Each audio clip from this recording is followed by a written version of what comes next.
Since this is the first time you folks are discussing India at this forum, I think it's worth telling you a little bit about the overall economy. It was, for centuries, going back to the days of the Roman Empire, the largest, richest economy in the world. But in the course of 200-odd years of British exploitation, rule, depredations during the colonial empire, they managed to reduce this country into one of the poorest countries in the world. It's now gradually coming back to the growth path.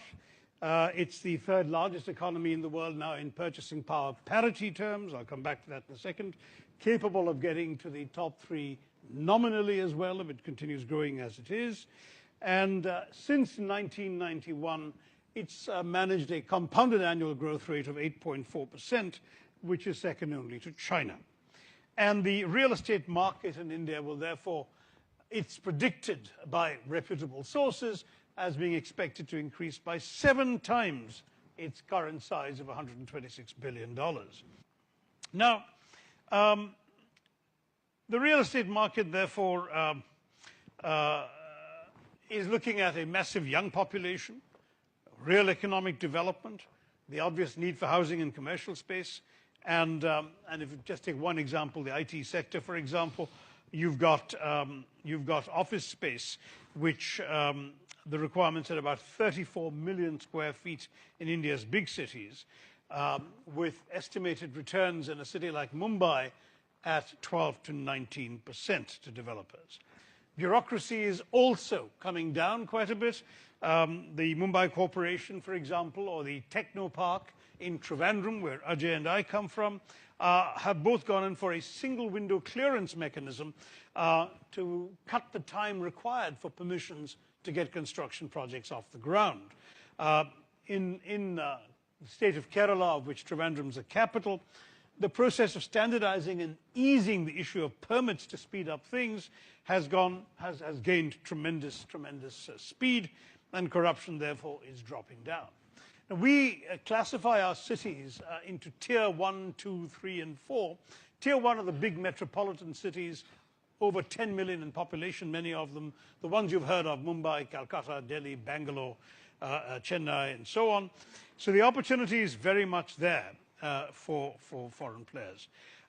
Take something like malls. 50% of all the malls in India are located in one area, the national capital region around New Delhi. The entire country, this bigger country, has just 213 malls.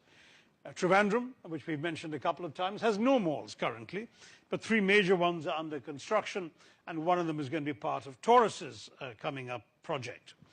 As established multinational players enter India, there will definitely be greater demand, sustained by Indian consumers as well, so the opportunities are great. Now, I mentioned Tier 1 and Tier 2. Trivandrum, I keep mentioning it since I'm the MP from there, is a Tier 2 city.